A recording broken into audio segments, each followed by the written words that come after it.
नमस्कार, स्वागत है आपका हिंदुस्तान तहलका में और मैं हूं आपके साथ दीपा राणा। विवेक अग्निहोत्री की द कश्मीर फाइल्स। जिस दिन से कश्मीर फाइल रिलीज हुई है तभी से इस वक्त हिंदुस्तान में कई तरीके की प्रतिक्रिया सामने आ रही है। कुछ लोग इसे कश्मीरी पंडितों का दर्द बता रहे हैं, तो वहीं कुछ लोग ऐसे भी हैं जो इसे मैम आवाज। आधा और आधा झूठ बता रहे हैं। लेकिन इन दिनों द कश्मीर फाइल्स मैम को लेकर मैडम आवाज कम आ रही है। सर्कल जो है चरम पर है। और आपको बता दूं कि द कश्मीर फाइल्स को लेकर राजनीति हो रही है और कश्मीर फाइल्स को लेकर इन दिनों मुख्यमंत्री अरविंद केजरीवाल के कुछ बयान भी काफी चर्चा में है। हाल ही में दिल्ली विधानसभा में मुख्यमंत्री अरविंद केजरीवाल ने जो भी कहा कश्मीर फाइल्स को लेकर, उसे लेकर बीजेपी और कांग्रेस और साथ ही आम आदमी के बीच तनाव की स्थिति है। इस वक्त मेरे साथ बातचीत करने के लिए कश्मीरी पंडित और समाज सेवी राकेश हांडू मौजूद है और साथ ही मेरे नमस्कार। साथ मौजूद है बी.आर. सिंगला जी। और दोनों से ही मैं आपका परिचय करवाना चाहूंगी। बी.आर. सिंगला जी जो है वो हिंदू जागरण मंच में विभाग अध्यक्ष है और आज हम बात करेंगे अरविंद केजरीवाल के उस बयान को लेकर। राकेश जी, सबसे पहले शुरुआत मैं आपसे ही करती हूँ। बयान कुछ इस तरीके से थे कि इसे टैक्स फ्री क्यों किया जाए, क्यों इसे यूट्यूब पर नहीं दिखा रहे हैं। साथ ही ये कि एक ऐसी मूवी जिसे लेकर प्रधानमंत्री खुद विवेक अग्निहोत्री की शरण में आ रहे हैं और साथ ही ये भी कह दिया कि झूठी फिल्मों के पोस्टर भी नहीं लगवाएंगे अगर कोई आम आदमी पार्टी में आता है। यानी कि कश्मीर फाइल को कहीं ना कहीं झूठी फिल्म भी अपने इस बयान में अरविंद केजरीवाल ने कहा है। जी राकेश। दीपा जी, आपका बहुत बहुत धन्यवाद कि आपने जो ये अभी हमारे समाज में रोष है, आपने एक पहल की है, बहुत अच्छी पहल की है आपने।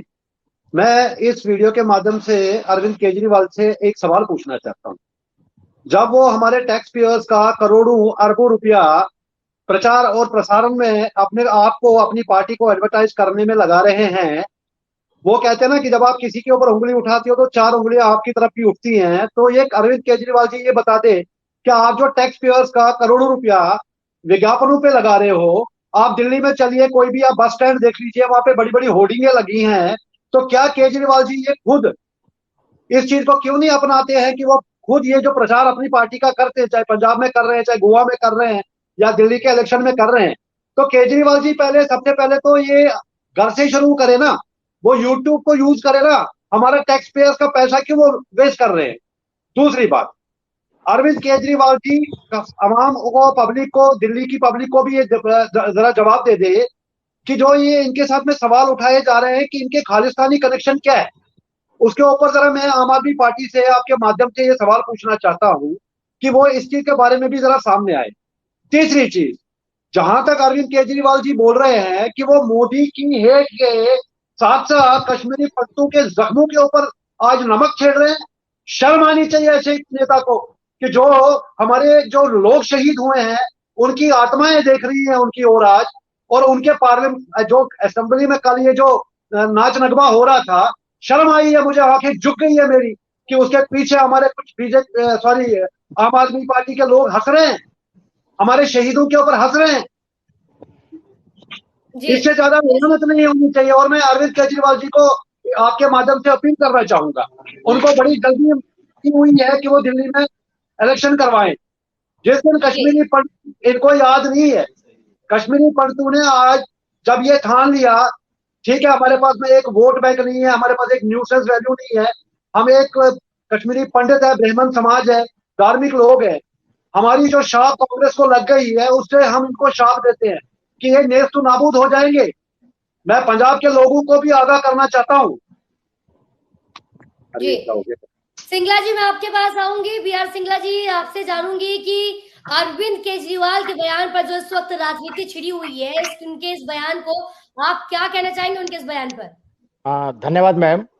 ये केजरीवाल जी जो है ना, ये राजनीति में, ये दुर्घटनावश राजनीति में पैदा हुए हैं और प्रारंभ से ही ये तुष्टीकरण की नीति अपनाकर चल रहे हैं, वोट बैंक का ध्यान रखते हैं। दिल्ली में भी आप देखिए, जब इनके विधायक अमानतुल्लाह और तारिक हुसैन, उनके घरों पर बम मिले, ये इनका अगर बस चले, ये दिल्ली को भी जम्मू कश्मीर बना दें अगर इनका बस चले। और ये ऐसे व्यक्ति हैं, ये अपनी राजनीति पर कलंक हैं अपने देश पर, ये केजरीवाल जी। और बहुत जल्दी हम सबको मिलकर इस जिस प्रकार की गंदी राजनीति ये करते हैं, इनको इस राजनीति से बेदखल करना हमारे लिए सबके लिए मजबूरी है। और अपने जो कश्मीरी भाइयों के लिए जिन्होंने बोला है, कश्मीरी फाइल के लिए बोला है, पिक्चर के लिए, ये तो इस प्रकार के बयान ये अक्सर देते रहते हैं। और बीजेपी की बात करते हुए अरविंद केजरीवाल अभी ने ये अभी बताया इन्होंने कि अभी हिटलर इन्होंने जो था वो भी अपने बच्चों को रोजगार देता था। बीजेपी अभी ने मैम अपने लोगों को क्या दिया है? मैम अभी इन्होंने अपने आप को स्वीट आतंकवादी कहा। Sweet, I am a sweet आतंकवादी, स्वीट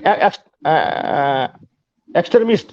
तो इस प्रकार के तो आतंकवादी अपने आप को खुद ही कहते हैं। और अभी हम तो बहुत ज्यादा आशंकित हैं कि पंजाब में क्या होने वाला है। हम पंजाब को लेकर चिंतित हैं और कश्मीरी भाइयों के साथ पूरा देश खड़ा है आज।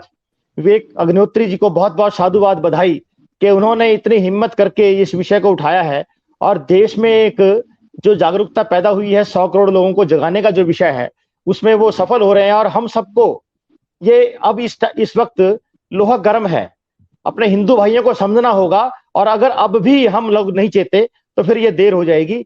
कश्मीरी भाइयों के साथ पूरा देश है। 19 जनवरी 1990 की रात को जब मस्जिदों से लाउड स्पीकर के थ्रू कह दिया गया कि अपने घरों को छोड़कर चले जाओ, अपनी बहन बेटियों को, संपत्ति को यहाँ छोड़कर चले जाओ, तो इतना बड़ा जो जेनोसाइड हुआ है पूरे देश में, इसके प्रति जरा सी भी सहानुभूति नहीं उन व्यक्ति को। और ऊपर से कह रहे हैं पोस्टर लगाइए, पोस्टर लगाओ, भाजपा वाले पोस्टर लगा रहे हैं। अरे हम तो पोस्टर क्या, बहुत कुछ करने को तैयार हैं भाजपा वाले लोग। और इस देश का हिंदू जाग गया है, वो बहुत कुछ करने को तैयार है। आप अभी देखते जाइए। राकेश हांडू के साथ साथ मेरे साथ मौजूद है ब्राह्मण अखिल ब्राह्मण सभा के राष्ट्रीय अध्यक्ष सुरेंद्र शर्मा बबली जी। सुरेंद्र जी, अरविंद केजरीवाल के इस बयान को लेकर जो उन्होंने विधानसभा में दिया और कहा काफी ठहाके लगाकर बीजेपी और साथ ही द कश्मीर फाइल्स को भी कटघरे में रख लिया, उस पर आप क्या कहना चाहेंगे? जी, जय भगवान परशुराम। देखिए, सनातन हमारा धर्म, मानवता हमारी जाति और ब्राह्मण सबका सब ब्राह्मण के। ब्राह्मण का आचरण तो सबसे पहला ये है। दूसरा, इतना जघन्य अपराध हुआ, नरसंहार हुआ, उसके प्रति संवेदना और दिल में कोई सुकून होना चाहिए था कि भाई ऐसा हुआ है। उनकी ये बात तो ठीक है कि भाई इसको टैक्स फ्री की बजाय यूट्यूब पे डाल दें, परंतु जो एक मजाकिया लहजा है उसकी हम निंदा करते हैं। ऐसा नहीं होना चाहिए। जी सिंगला जी, आपको क्या लगता है कि YouTube पर डालने वाली जो बात थी, अग्निहोत्री ने तो साफ साफ इस पर तंज कसते हुए उन्हें प्रोफेशनल अब्यूजर बता दिया है। शर्मा जी बोल रहे हैं YouTube पर डालने वाली बात उन्हें सही लगी, आप क्या कहेंगे? YouTube पे तो ये पिक्चर आ ही जाएगी कुछ दिनों के बाद ये, लेकिन प्रारंभ में ये पिक्चर देखने का विषय नहीं है, ये थिएटर तक जाकर हिंदुओं को जगाने का विषय है। ये इस घटना के प्रति लोगों को जागरण करने का विषय है। इस पिक्चर की सफलता या उससे हमारा कोई लेना देना नहीं है, लेकिन इस नाते से हिंदू जाग रहा है। थिएटर्स में किस प्रकार भीड़ उमड़ कर, देखिए मैम क्या होता है, जब हम किसी विषय को सामूहिक रूप से देखते हैं तो उसका इम्पैक्ट हमारे दिल पर ज्यादा पड़ता है। एक चीज हम घर बैठकर देखते हैं, एक चीज सामूहिक रूप से देखते हैं, उससे आत्मविश्वास जगता है, अपनी हिंदू एकता का विषय, हिंदू एकता का प्रकटीकरण होता है। तो इसलिए थिएटर में जाकर देखना ये कोई गलत बात नहीं है। इस बात को राकेश जी आप हमने तो दीपा जी एक भारतीय नागरिक होने के जी इसको अलग शो बुक करा के प्रिस्टाइन मॉल में सबके साथ एक पूरा हॉल बुक करके सबको दिखाया है और सबसे प्रार्थना भी की है भाई आप इस मूवी को सिनेमा हॉल पे जाके देखें जी। एक ये पता लगे कि इस देश में रहते हुए हमारे घर से ही हमको उजाड़ दिया गया और वहां से भागने को मजबूर कर दिया गया। तो इस मूवी को सिनेमा घर पे सभी को देखना चाहिए, ऐसी मैं प्रार्थना करता हूँ सभी से। लेकिन अभी तो आप YouTube पर दिखाने वाली बात से सहमत थे? नहीं, टैक्स फ्री की जो बात केजरीवाल ने कही है कि भाई टैक्स फ्री ना करके इसको यूट्यूब पे डाल दें, वो सिंगला जी ने भी कहा आज ना कल यूट्यूब पे तो आएगी, लेकिन जो इसमें अभी सारांश है, तथ्य है, वो सिनेमा घर में देखने चाहिए, उसके बाद तो यूट्यूब पे आ ही जाएगी। जी दीपा जी, राकेश जी, दीपा जी और मैं भी बीच कई में सारे। जी दीपा जी मैं बीच में बोलना चाहूंगा। मैंने पहले भी यही चीज बोली है कि अगर केजरीवाल जी को इतनी परेशानी हो रही है कि लोग जागरूक हो रहे हैं, लोगों को पता चल रहा है, जबकि इस पिक्चर में 2% भी नहीं दिखाया गया। मैं बता रहा हूं, इनको 2% से इतनी तकलीफ और इतनी दर्द होने लग गई कि अगर आज 5 लाख कश्मीरी विस्थापितों से आप मिलोगे, कोई खुशी खुशी तो नहीं निकला ना वहां से। ठीक है, अगर 5 लाख लोगों की, मैं कहता हूँ 50 साल लग जाएंगे पूरी पिक्चर दिखाने में। आप देख लिए हमारी माताएं, हमारे बुजुर्ग, हमारी बहनें जो पिक्चर हॉल से निकल रहे हैं, वो खून के आंसू रह रहे हैं। क्यों? उनको वो याद आ रही है। राकेश जी संभालिए मैं आप, मैं ये मैं कह रहा आज हूं दीपा जी, देखते हैं बिल्कुल। मैं मैडम आज तक हमने ये पिक्चर नहीं देखने गया। मैंने आपको पिछले इंटरव्यू में भी बोला कि मैं पता नहीं वहां से कैसे निकलूंगा बाहर, मैं कैसे वो 2 घंटे वहां पे बैठ पाऊंगा, क्योंकि इसमें से बहुत सारे मंजर मैंने आपको बताया। मैं एंटी इंसर्जरी ऑपरेशन में रहा हूँ, जब वहां पे डिस्ट्रिक्ट एडमिनिस्ट्रेशन फेल हो गई थी। यही फारूक अब्दुल्ला 19 जनवरी को भाग गया था, उसके बाद गवर्नर जगमोहन जी को लाया गया था। हमने कितने परिवारों को रात के अंधेरे में वहां से रेस्क्यू किया। वहां की जम्मू कश्मीर पुलिस, वहां की इंटेलिजेंस, सब कुछ खत्म हो चुका था। वहां पाकिस्तान का टाइम चल रहा था, वहां पे पाकिस्तान की करेंसी चल रही थी। अगर हमारे कोई विस्थापित वहां पे जूता पहन के जा रहा है, उसके जूते निकाले जा रहे थे, उसके कपड़े उतारे जा रहे थे, किस लिए? हमको पाकिस्तान ट्रेनिंग करने जा रहा है। हमको अपनों ने मारा है मैडम, हमारे को जितू ने मारा। मुझे ये बताइए, आज ये क्या इसका मतलब है जो केजरीवाल बोल रहे हैं कि बिट्टा कराटे, जो खुद एडमिट कर रहा है, जो 16 साल जेल में रहा है, कि मैंने 20 से भी बाद में उसको गिनती याद नहीं है, जो यासिन मलिक को इन्होंने ही दामाद बना के कांग्रेस गवर्नमेंट ने यूथ आइकॉन बनाया, आज उनके ऊपर चमाटा तमाचा पड़ रहा है। तो क्या केजरीवाल जी को इन उग्रवादियों के लिए, देशद्रोहियों के लिए की भावना है कि क्या उनकी असेंबली में और मुद्दे नहीं है डिस्कस करने के लिए? उनको क्या बोला विवेक जी ने? उन्होंने बोला इसको टेक्स्ट फ्री कीजिए ताकि देश देखे, देश जगे। आज मैं आपको इस वीडियो के माध्यम से बोलना चाहूंगा, जो दिल्ली में पीछे अभी सिंगला जी ने जो सही बात बोली, जो दिल्ली में दंगे हुए हैं, मारकांड हुई, उसमें जितने भी लोग पकड़े गए उनके कनेक्शन है आम आदमी पार्टी के साथ में। हमारे देश में अंग्रेज 100 साल रूल करके गए हैं, क्योंकि हमारे देश में केजरीवाल जैसे कई विभीषण थे। मैं दिल्ली वालों को, पंजाब वालों को आगाह करना चाहता हूं कि ऐसा है कि जिस हिसाब से केजरीवाल आज फ्री राशन और फ्री गाड़ी के, फ्री बिजली के लिए आप लोगों को खरीद रहा है, क्या हमारे घरों में इतनी हमारी औकात नहीं है? जब आपकी हालत हमारी जैसी हो जाएगी, आपको तब याद हो जाएगा कि इस कश्मीरी पंडित के साथ 32 साल पहले क्या हुआ है।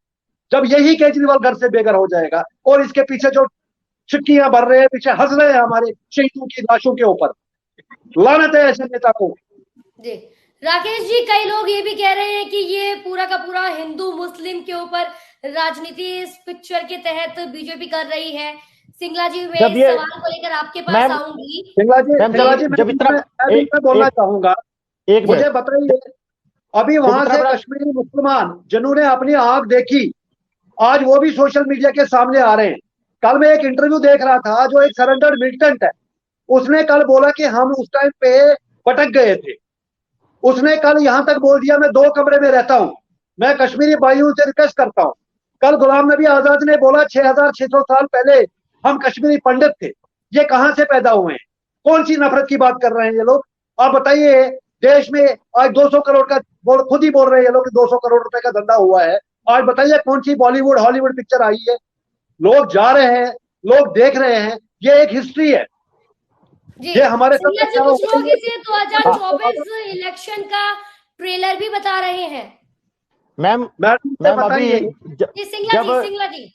जब कश्मीर में 1990 में लाखों लोग हिंदुओं को वहां से बाहर कर दिया गया और इतना मारकाट हुई, बहुत ज्यादा नरसंहार हुआ, तब हिंदू मुस्लिम ये इस प्रकार की विषय तब क्यों नहीं आया? आज इनको एक मात्र पिक्चर आने से हिंदू मुस्लिम का विषय दिखता है। कितना दोहरा चरित्र है इन लोगों का। और इस पिक्चर के आने से बहुत लोगों के जो अंदर के काले कारनामे हैं वो उजागर हो रहे हैं, किस प्रकार 1990 की घटना को दबाया गया। और हम आश्चर्यचकित हैं कि इतनी बड़ी घटना होने के बाद देश में किसी अखबार में नहीं छपा, कोई खबर नहीं बनी, और आज ये मूवी क्या आई, इसको इसको इसको लेकर हाय तौबा मचा रहे हैं तथाकथित सेक्युलरवादी लोग। सिंगला जी, एक सवाल ये भी तो है ना कि बीजेपी भी तो कई साल से सत्ता में है। बीजेपी ने कितनी बार सवाल उठाए, बीजेपी ने कितनी बार कश्मीरी पंडितों के दर्द को बयां किया। और क्या मैम आप किया? गलत दीपा जी मैं आपको इसका जवाब देता हूँ जी, आप ये बताइए 24 साल के जो कर्म किए हैं लोगों ने यहाँ पे, कांग्रेस सरकार ने, खासकर मैं नाम लेके चलता हूँ आपको, क्या ये 8 साल में बीजेपी धो सकती है? हमें पूरी उम्मीद है, मैं आपको बता रहा हूँ, मैं एज ए कश्मीरी पंडित बता रहा हूँ मैडम, मैं पैदा हुआ 22 साल का था जब कश्मीर से पलायन करना पड़ गया मुझे रात के अंधेरे में। मैं कैसे भागा हूँ मैं जानता हूँ। मैं बता रहा हूँ कि आज सब किसी को पता नहीं होगा, सिंगला जी है मेरे यहाँ पे, सुरेंद्र जी है यहाँ पे, मैं आपको बताता हूँ, ये बंदूक लाने वाली भी कांग्रेस ही है। ये बंदूक लाने वाली भी वहां पे जब 1987 में इलेक्शन हुआ था, इलेक्शन के टाइम पे राजीव फारूक अकॉर्ड हुआ था, उसके बाद में यही जो शहीद सलाउद्दीन पाकिस्तान में बैठा है, यही जो यासीन मलिक है, शहीद सलाउद्दीन मुस्लिम यूनाइटेड फ्रंट से इलेक्शन लड़ा था। इनका रोष था कांग्रेस और एनसी के खिलाफ। जब इनको वहां पे रिगिंग की गई, ये लोग जाके पाकिस्तान इस अपॉर्चुनिटी का वेट कर रहा था, तो वहां से बंदूक आई। अब यासीन मलिक पोलिंग एजेंट हुआ करता था, शायद आपको नहीं मालूम होगा, जो पाकिस्तान में बैठ के शहीद सलाउद्दीन जिसकी हम बात करते हैं उसका नाम मोहम्मद यूसुफ है। उग्रवाद तो इन्होंने, बंदूकें तो इन्होंने लाई। मैं इसीलिए दिल्ली के राकेश जी जिन्होंने कश्मीरी पंडितों का नरसंहार किया, आज तक कितने लोगों को गिरफ्तारी हुई, कितने लोगों की गिरफ्तारी हुई है?